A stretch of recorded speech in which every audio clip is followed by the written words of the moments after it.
Village Board for Monday, December 21st, 2020. Before turning the meeting over to our village clerk for the Pledge of Allegiance, I would like to read a statement of explanation. Upon further notice, meetings of the Skokie Village Board will be held electronically, with a majority of village officials participating via remote access in order to comply with the State of Illinois gubernatorial disaster proclamation. Members of the public who wish to comment as to an item on the published agenda or to comment during public comments must submit their statement or question in writing to the village manager's office, and all properly submitted statements or questions will be submitted and read during the relevant portion of the board meeting. Written comments may be submitted by email to citizencomments@skokie.org, by mail to the Village of Skokie, Village Manager's Office, 5127 Oakton Street, Skokie, Illinois, 60077, or via the Village's Dropbox, located by the public entry to Village Hall. And now it's my pleasure to turn the meeting over to our village clerk, Pramod Shah, who will lead us in the Pledge of Allegiance. I pledge allegiance to the flag of the United States of America and to the republic for which it stands, one nation, under God, indivisible, liberty and justice for all. The meeting will come to order, and the clerk will please call the roll. Trustee Roberts? Here. Trustee Sutker? Here. Trustee Ulrich? Here. Trustee Bromberg? Here. Trustee Klein? Here. Trustee Keeler? Here. Mayor Van Dusen? Here we have a quorum. Next item on the agenda is approval of this evening's consent agenda. A motion is in order. Trustee Klein, seconded by Trustee Gray Keeler. Is there anything on the consent agenda anybody would like to have removed? If not, I'll call the roll, please. Trustee Roberts? Aye. Trustee Sutker? Aye. Trustee Ulrich? Aye. Trustee Bromberg? Aye. Trustee Klein? Aye. Trustee Gray Keeler? Aye. Mayor Van Dusen? Aye, the motion passes. Next item is report of our village manager, John Lockerbie. Thank you, Mayor Van Dusen and Village Board. Good evening, everyone. The three items on my agenda this evening were approved as part of tonight's consent agenda, and that completes my report. Thank you. Next item is report of our corporation counsel, Michael Lorge. Thank you, Mayor, trustees. Good evening, everyone. The only item on my report for this evening is a request for an executive session in accordance with paragraph 2C11 of the Illinois Open Meetings Act pertaining specifically to the review and discussion of new or pending litigation. Mayor, I would ask board action on this request. A motion on a requested executive session is in order. Trustee Ulrich, seconded by Trustee Roberts. Call the roll, please. Trustee Roberts? Aye. Trustee Sutker? Aye. Trustee Ulrich? Aye. Trustee Bromberg? Aye. Trustee Klein? Aye. Trustee Gray Keeler? Trustee Gray Keeler?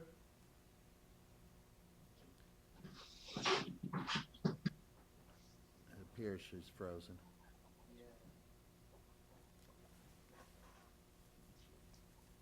Oh, yeah, she did freeze.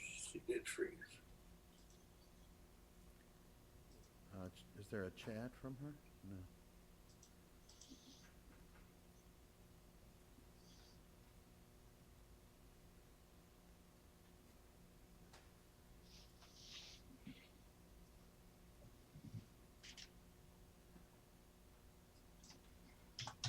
Yeah, try, you just have to pull up, instead of everyone, pull up, do the pull-down menu and go to. Someone told her to log off and maybe log back on. Well, we're gonna ask her just to chat her vote, but either way, either one would be a good idea, trustee.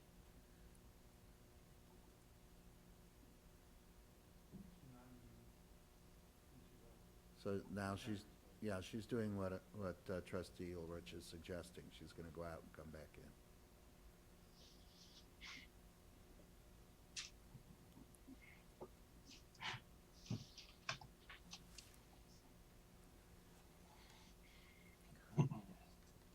Do you need to admit her if she shows up? Could that be the reason Paul and Matt didn't get in? Oh, was it? Okay.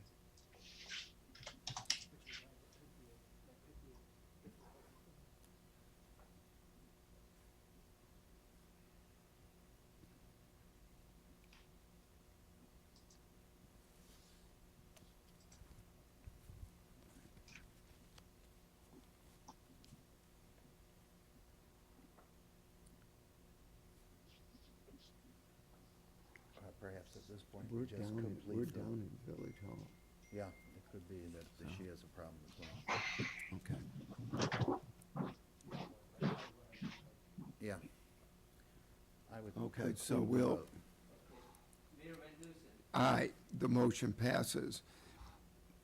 The next two items, new business and plan commission, I don't see Paul Luke and Matt Brandmeier on. We are having problems here at Village Hall. There's Matt. Is Paul, there's Paul. Okay. The next item on the agenda is a matter of new business. Chairman of our Plan Commission, Paul Luke with Matt Brandmeier. Paul? Good evening. I just got online. This is a request by Lacani Oil Company through the modified review procedure to modify a special use permit for the mobile gas station and to allow vacuum stations. The Community Development Department received a request from Lacani Oil Company, owner of the mobile gas station, at 5015 Toohey to amend the special use permit ordinance numbers 04-6-0-3272 to the modified review procedure. The special use permit for the station, which includes a refueling station, car wash, a convenience store, and limited service restaurant, was approved in 2004. The limited service restaurant was never developed. The owner is requesting approval to modify the permit to allow for the installation of 5 modern vacuums. The Corporation Council, myself, and the Community Development Director reviewed the request, and it was our opinion that the request modifications to the special use permit is in substantial compliance with the intent of the original ordinance. Therefore, it is respectfully recommended that the petitioner's request be approved. A motion on the modified review request by Lacani Oil Company is in order. Trustee Sucker, seconded by Trustee Roberts. Are there any comments or questions? I see Mr. Lacani on the line with us. Welcome, Kareem. Thank you very much. If there are no comments or questions, call the roll, please. Trustee Roberts, Aye. Trustee Sutter, Aye. Trustee Ulrich, Aye. Trustee Bromberg, Aye. Trustee Klein, Aye. Mayor Van Dusen. Aye, the motion passes. We seem to have permanently lost Trustee Gray Keeler. Next item is Plan Commission Case 2020-16P. Paul? Yes, again, thank you. At the November 19th meeting of the Plan Commission, we reviewed the petitioner's request to amend Appendix A of Chapter 118 zoning of the Skokie Village Code to add all other miscellaneous crop farming to the use table to allow additional crops to be grown in the industrial zones. After the commission heard the case, the petitioner contacted staff and indicated he did not want to move forward at this time. However, it was decided that the commission should still bring the case to the village board. The broader application of allowing additional indoor crop farming would be suited for many local industrial buildings. Expanding the available zones for these uses is also consistent with one of the objectives of the Skokie Sustainability Plan, which is to support local regional farming efforts to reduce the transportation cost and distance for food. This recommendation looks comprehensively at indoor agricultural uses. It adds to the list that was initially specific to the creation of the B6 Downtown Science and Technology Zoning District in the year 2007, and then added to the mixed-use district when they were created in 2009. This modification would allow additional crops not categorized as food crops or floriculture by the federal government, like agave, hay, herbs, grass seeds, industrial hemp, hops, and spices, and also expands the use already in our list to the M1, M2, and M3 industrial districts. Medical and recreational use cannabis are not included, consistent with previously established precedents or otherwise regulated in the zoning chapter. Legal notice was advertised and as prescribed by the zoning chapter, and no interested parties spoke at this case. The Plan Commission recommends by a vote of 8 ayes and no nays, 1 member absent, that Chapter 118 zoning of the Skokie Village Code be amended to recommend, as recommended in the staff report. Thank you. A motion on case number 2020-16P, miscellaneous crop farming, is in order. Trustee Alonka Ulrich, seconded by Trustee Bromberg.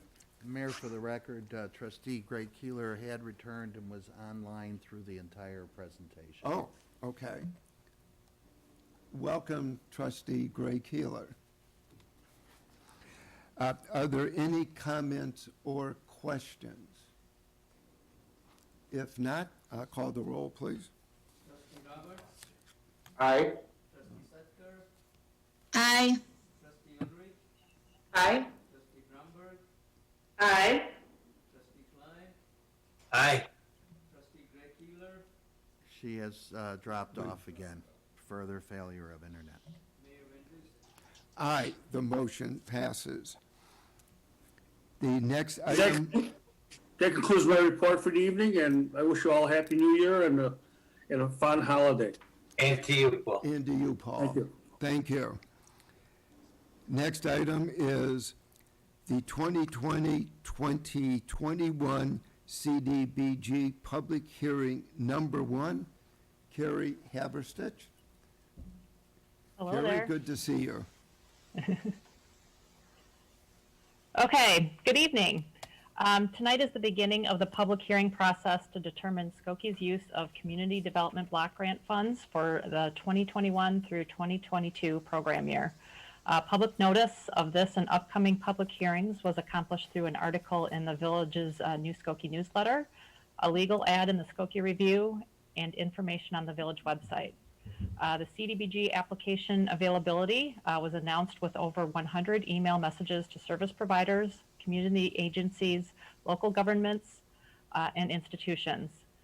Village departments were also invited to submit requests for funding. Proposals for the coming year were due December 4th and are currently under review. A proposal packet will be transmitted to the board for the next public hearing on Monday, January 4th. The upcoming year will be the 47th year for Skokie's receipt of CDBG funding from the federal government, during which time the village has benefited from over $23.4 million in total grants. At this time, we will likely estimate an entitlement to be $600,000 and will build flexibility into the budget and the action plan.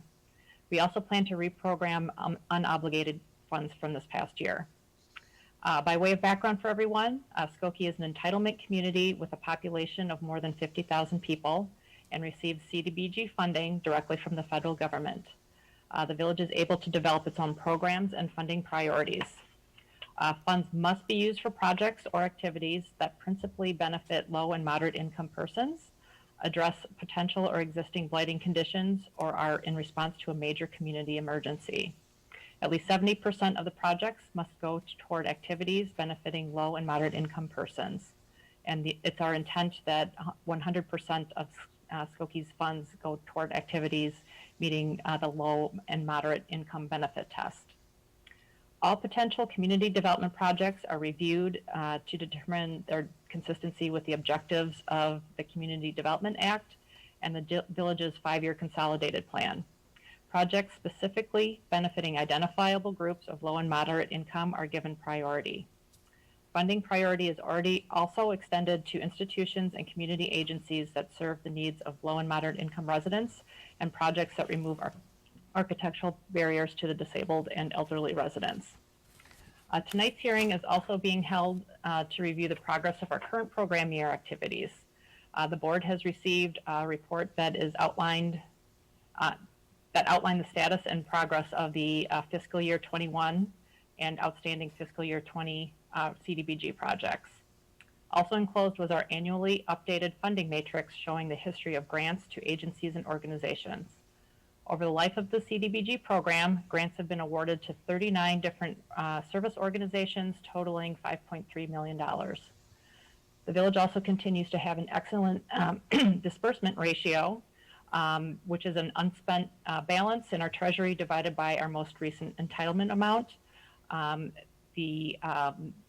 ratio at the end of this past program year was 0.24, which is less than the ratio of 1.5 as defined by HUD. Since the report was included in the informational packet, I will highlight the CDBG program's progress through December 2020. The prevention, preparation for, and reaction to COVID-19 has impacted this year's program year timeline. So with that,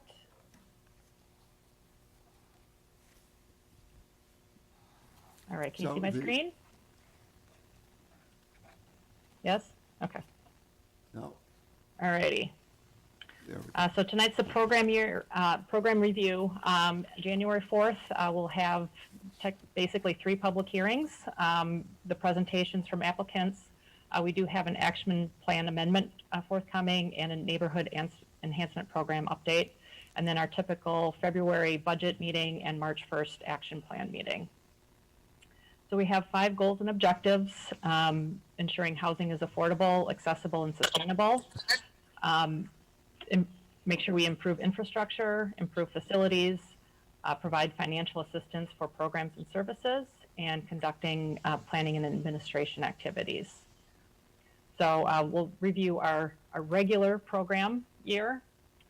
Right now, our home improvement program has helped at least 12 households, and more applications have been submitted. The remaining list listed here, they're either underway or about to go underway, so we don't have any completed projects per se on the list that you see on the screen here. We do have program year 19 or fiscal year 20 CJE, Senior Life, the Village Center upgrades just next door to Village Hall. And also street resurfacing is complete with a little bit of admin work to go. And we received 8 applications totaling over $1,100 in financial support for our 50/50 sidewalk replacement program. So the Village Center upgrades, it was actually part of a much larger project, almost a $500,000 project. So our $30,000 was a small drop in the bucket here. And I guess long story short, the project that went on in the first floor senior center was also in preparation for I believe it's a 60-unit affordable housing development in Evanston, and their senior day program comes over to Skokie, and that'll probably happen through at least summer of next year. And so the bathroom upgrades were kind of a key component of our our funding. And so these are just a few of the finished pictures where they're much more much more accessible than they were previously. Also to let you know, the formula that was used for our funding for this current year, we were notified, I believe last month, that it was a little off, so we have to make a very minor adjustment. Don't need to do a public hearing for that, but I just wanted to let you know that we did have to trim $115 from our budget. So we applied the 20% cap, the 15% cap, and then also public facilities. So we won't really see an impact of that because the public services was a withdrawn activity, and our 50/50 sidewalk program is much less than the $3,000 budgeted. So this is just an update. The Regional Assessment of Fair Housing with 19 participating entities in Cook County, we expect the final report in 2021. And also for CARES Act, as you're familiar with, we have had 2 rounds of funding for CARES Act, also known as the CV and CV3. That's based on the federal tranches. So tranche 2, we did not receive any funding. So that's why it's kind of CV1 and CV3. So our 2 big activities with that program, one is for rent, mortgage, and utility assistance. Long story short, Connections for the Homeless, who we have, who's our grantee for these funds, they were contacted by Cook County in, I believe, late October, saying that Cook County has some funds that they needed to spend by the end of this year, December 31st. So basically we've hit the pause button with our specific funding, but that we are able to help more Skokie residents who need assistance with their housing costs. And then we'll pick up on January 1st with using our funds again. So it's stretching our dollar farther with this, the funding. And then the duration, HUD did amend their expectation of subsistence payments, which are these housing payments.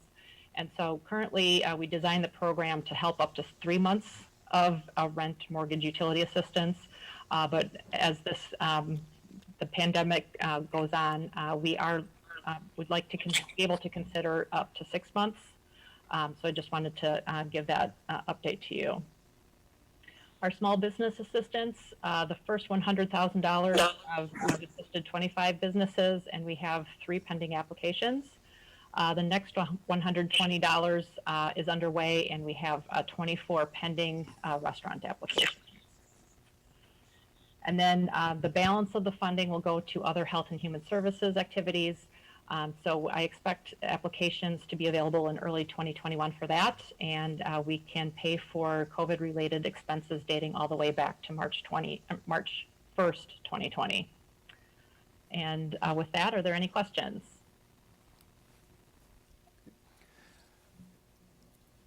Trustee Roberts. Hi, Carrie. Hello there. I wanted to ask you about money that we set aside last year for the affordable housing initiative for the village. I read in the box it just said it's pending. Could you could you describe a little bit more what plans are being made with that initiative? Yes, I would say we'll have a bigger update at the next meeting, and the January 4th meeting.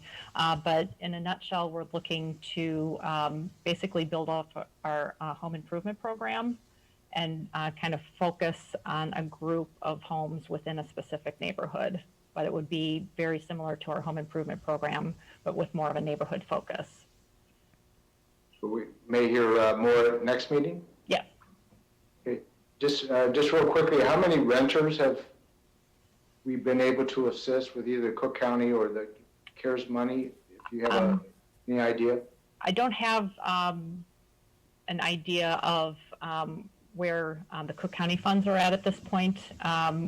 We were able to help, I think 20 plus households initially, but because of the funding timeline for Cook County, those households that we helped, they're actually kind of repurposing their funding and basically charging the county for those. So at this point, even though we kickstarted helping households, we won't officially be helping Skokie households until January 1st. So it was over 20. I don't recall off the top of my head how many was mortgage versus rent. I know a few were specifically just utilities, though. I appreciate maybe you could bring some more data to next meeting. Yes, Thank you. you're welcome. Trustee Klein? Oh, Carrie, just a quick question. When you talked about giving funds to businesses, is there any restrictions on this money, or does it have to be used for salaries, or can it be used how they see fit? I guess in HUD terms, it's a working capital. Our first round, we were very focused on costs that were very specific to, responding to COVID.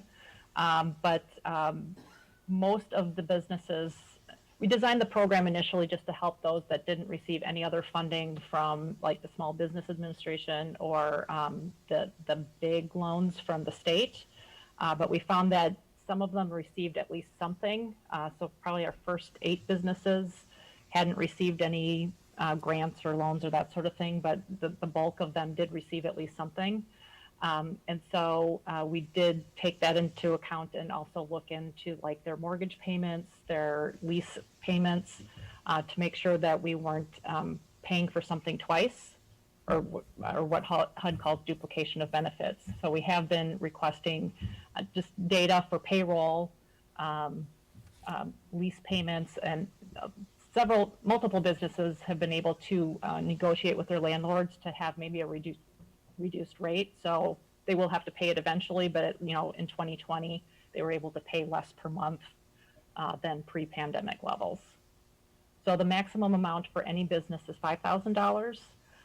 So some businesses didn't request the maximum $5,000, and ones that did receive other funding sources, we did apply a discount just to make sure when HUD comes to monitor us in the future that we met the spirit and intent of making sure we weren't duplicating payments to anything. Okay. Does that answer your question? Yeah. Yeah, it does. Thank you. Okay. Trustee Sutker? Carrie, since some of the projects have been delayed because of COVID, Mhm. that doesn't affect anything for these agencies, correct? No, it's just more of just trying to deal with what 2020 had to offer, and so we're more in the getting bids phase than, our typical goal is trying to get as much construction projects done by December of any program year, especially if it's exterior work and then it's impacted by the weather. So we're plugging away, it's just at a slightly slower pace this year. Mhm. Okay, thank you. Thank you, Carrie. Thank you. And have you heard anything, and I don't expect a substantive answer, but was CDBG included in the bill that was passed by the House and Senate on COVID? Have you heard anything through your sources? I haven't heard anything yet, Okay. I haven't So- either. but I'll look into that. Well, hopefully we'll know that by January 4th. Okay. Thank you. Thank you. Be well. You as well. And I believe we have a couple citizen comments this evening.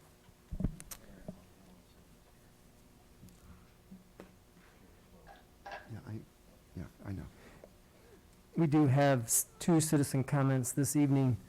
First, dear Mayor Van Duzen and the Skokie Village Board, I am aware that a major component of Skokie's TIF plan is a Hilton Hotel at 4900 Oakton, and that it has already gone to the Village Board for a first hearing. I just want to make sure that the Village Board has taken into account the ripple effects of this hotel and the luxury development, 8000 North, on the surrounding community. Just because the TIF district will not per se displace 10 or more low-income residents doesn't mean that the influx of housing and retail for higher income people won't affect neighbors' carrying costs.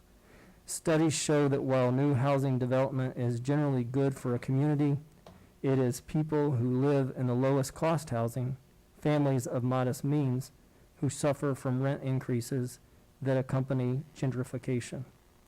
The New York Times wrote a story last February, "A Luxury Apartment Rises in a Poor Neighborhood. What Happens Next?" about this and cities these newer studies. I know that Skokie has looked at Evanston's downtown as a potential model for its own.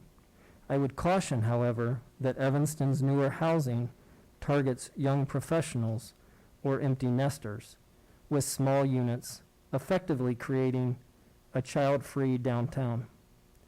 Not only does this potentially violate the Fair Housing Act's provisions protecting families with children, it exacerbates economic disparities.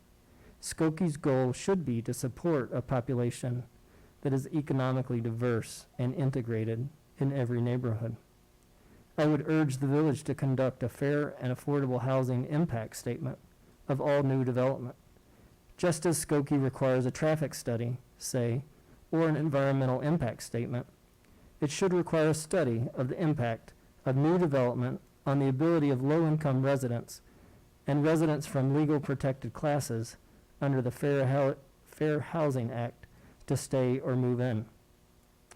Moreover, I would continue to urge, as I do every year, that Skokie develop an inclusionary zoning ordinance mandating that all new multifamily housing developments over a certain size include affordable units. It's a shame that on village-owned land, Skokie is encouraging high-end development. It is low-income people and people with disabilities who can benefit most from living near public transit because they can least afford to have a car. Northbrook just passed an excellent ordinance of this kind last week. Skokie can do it too. Thank you, Gail Schechter, 9033B, Keating Avenue, Skokie. Nick, if you would. It goes without saying that Skokie has a demonstrated commitment to affordable housing. The village of Skokie has a long tradition of inclusive housing policies that support affordable housing and have driven the village to achieve 19.9% affordable housing, which is one of the top rates in the North Shore area. This is the percentage of affordable housing units in relation to overall housing supply. I've included a chart on the screen this evening that shows 12 communities with their percentage of affordable housing units in relation to overall housing supply. You can note that Skokie is near the top at number 2 at the 19.9%. Evanston is below us. And then Northbrook was mentioned by the Citizen at 5.7% in the middle of the chart. And then the bottom 3 communities are less than 3%. To supplement our approach, the village has also developed several programs that support low-income renters and homeowners with a focus on investing in their homes and neighborhoods.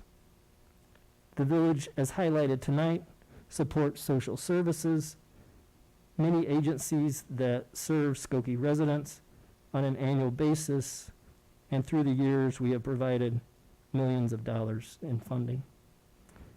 Lastly, village staff participates in regional initiatives that support affordable housing.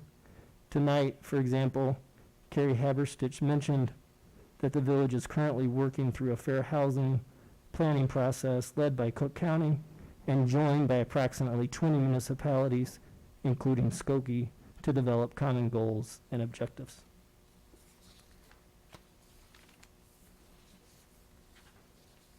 The second comment is as follows. My comments are in response to the board's recent approval of an 8-story Hilton hotel development near downtown. I was surprised to see that the village approved such a large corporate construction without inviting much input from residents. At your last meeting, only one trustee publicly asked a question about the project. There was almost no discussion, and there were no citizen comments. I've talked to many neighbors and small business owners in the neighborhood, and most people are completely unaware of what's going on with this development. I am very concerned about the environmental impact of the multiple corporate construction projects underway in the village, including the luxury apartment complex being built across from Village Hall, the proposed Amazon-friendly industrial development near Niles West High School, and now the proposed Hilton Hotel next to the downtown industrial park. Like all major constructions, footprints, and will increase energy use in these neighborhoods tremendously. Yet the village's sustainability plan includes explicit goals to reduce greenhouse gas emissions and energy use across Skokie. This most recent development, the proposed Hilton Hotel on Oakton, is even more bothersome from an environmental perspective because it will allow a parking garage to be constructed over a lovely green space near downtown, something that was not mentioned at all at the last meeting. I have a question for the trustees, and I would greatly appreciate a discussion and response during tonight's meeting.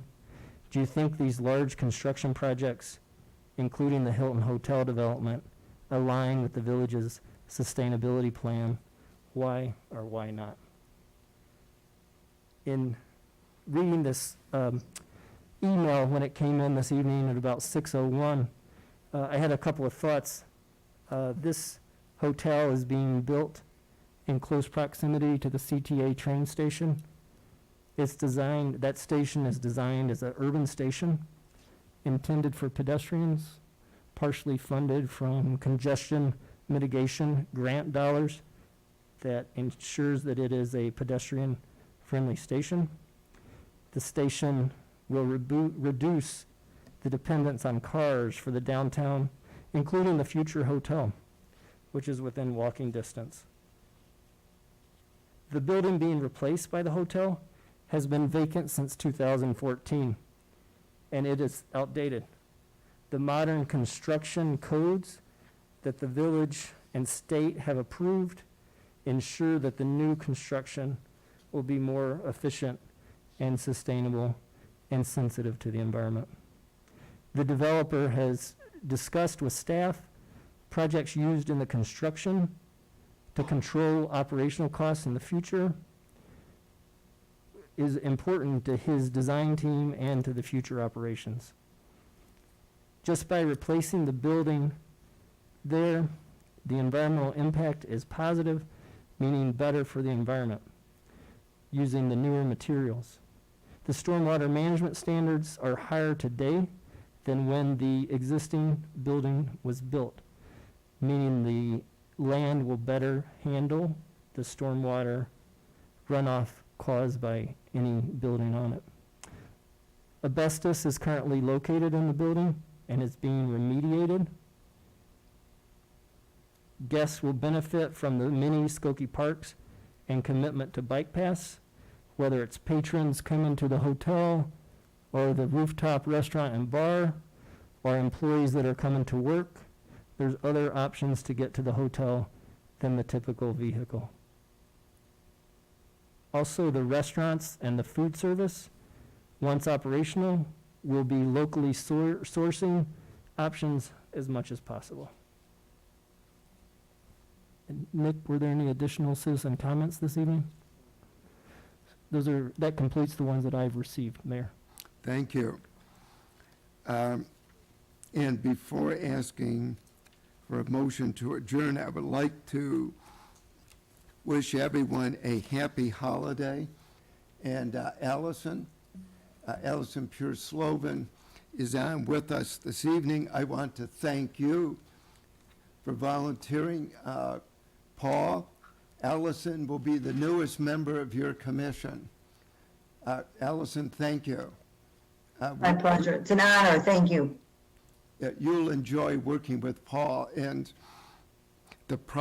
many of the important projects that come before the village regarding economic development, and as John has outlined, environmental sustainability come through our plan commission. So we're going to be putting you to a lot of work, but we look forward to having you.